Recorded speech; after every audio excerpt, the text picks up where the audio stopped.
Good morning, warriors. That was impressive. Mrs. Fox did that just on the run. Yeah, well done.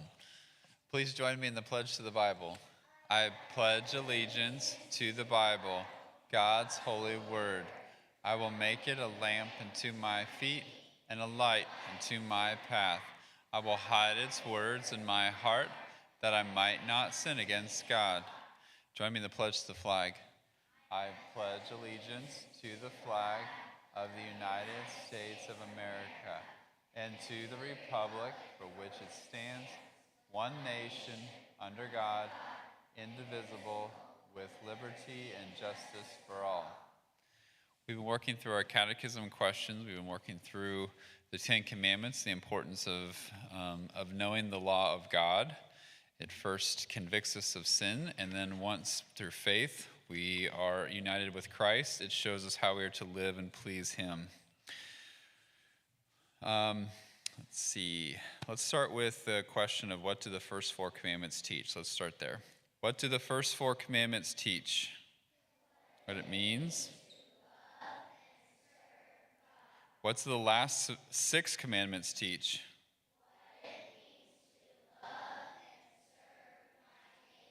What do the 10 commandments teach? To love God. I must have the wrong. I have to love God with all my heart, but it sounds like some people have a different start to that. Okay. So the answer that I have, and I think that we'll use because it'll help, is to love God with all my heart and my neighbor as myself. So repeat after me. To love God with all my heart and my neighbor as myself. So let's try that one again. What do the 10 commandments teach? To love God with all my heart and my neighbor as myself. Who is your neighbor? And so now these are the two that we most recently learned. Is God pleased with those who love and obey Him? Yes. God says, I love them that love me. Let's try that again. Is God pleased with those who love and obey Him? Yes. God says, I love them who love. And the one that we learned this week, is God displeased or not pleased with those who do not love and obey Him? And the answer is yes. God is angry with the wicked every day. So repeat after me. Yes, God is angry with the wicked every day. Your turn. Yes, God is angry. So let's try it all together. Is God displeased with those who do not love and obey Him? Yes, God is. Yes, God is angry with the wicked every day. We've also working on our sound off with the bigger they are. We use the story of David and Goliath. If you read that story closely, it talks about David running to the battle. There's a huge giant that was mocking Israel, and everyone was afraid of him.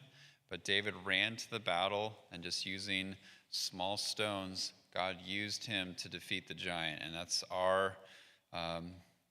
it's our example of how through God we can run to the battle and face our big hairy giants and slay dragons and take down giants because God is with us. Mrs. Teifke is talking to us about love, so let's please welcome her to the stage.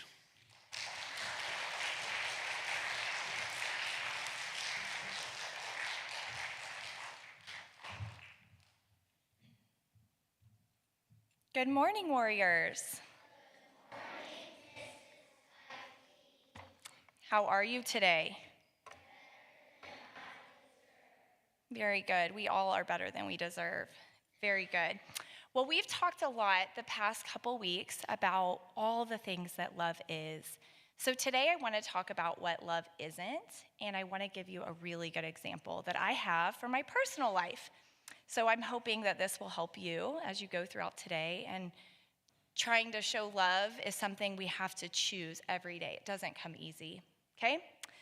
So 1 Corinthians 13, Ms. Carlisle started with this. I'm going to read it again to you guys. Love is patient. Love is kind. It does not envy. It does not boast. It is not proud. It does not dishonor others. It is not self-seeking. It is not easily angered. That's another one, sorry. So it gave us a couple things of what love isn't. It is not self-seeking. So on Monday, Mrs. Teifke made a mistake. And I realized after praying about it, because that's what we should do when we make mistakes, right?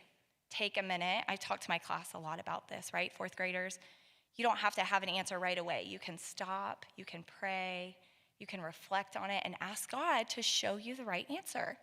So on Monday, I told you that God comes from heaven and he gives us love. And the part that I said, you then will love yourself, that's not true. We can be filled with God's love from him, and then that love, after it fills us, can go out into the world. So I found a very interesting verse that I wanted to share with you that I thought was very relevant, because the world we live in does teach us to love ourselves. And while we should respect ourselves and not put ourselves down, right? We don't want to put ourselves down. We need to be filled with the image of God. We need to recognize who we are and who he made us to be. But we can do that without being selfish and praising ourselves. We can turn ourselves into idols of ourselves, so we have to be very careful. So I found this verse I wanted to share with you.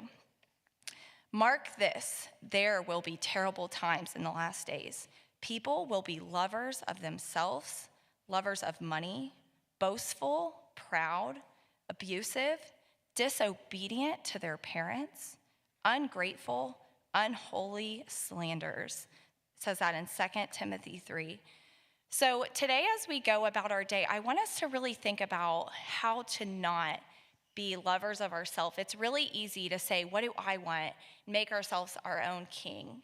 And God does not want us to do that. He wants us to love our neighbors as ourselves. So instead of loving ourselves, we can love others. And we don't have to worry, because God will love us so much and he will take care of us. So we don't have to take care of ourselves. We can trust that God will do that for us. So the opposite, or taking love too far or in a worldly way, turns into selfishness. Idols is defined as something else becoming our God. Sometimes we become our own God, worrying too much about ourselves. Another word for this is obsess.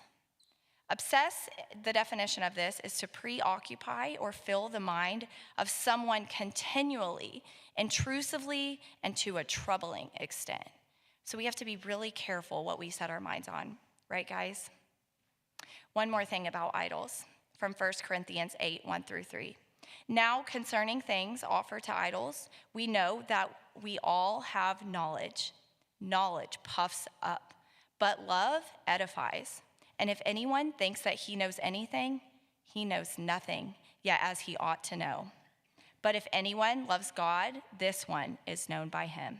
That's 1 Corinthians 8, 1 through 3. So boys and girls, one way we can show love every day is to be humble and accept discipline and not get angry and not get defensive, but to be humble and to go to God and say, God, what are you teaching me through this? It's a great way to show love to others around you. Boys and girls, I hope you all know how loved you are by Jesus. Have a great day.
So today well, first of all, I just want to thank everyone yesterday. You guys did an outstanding job with the Big Serve. We talked about that.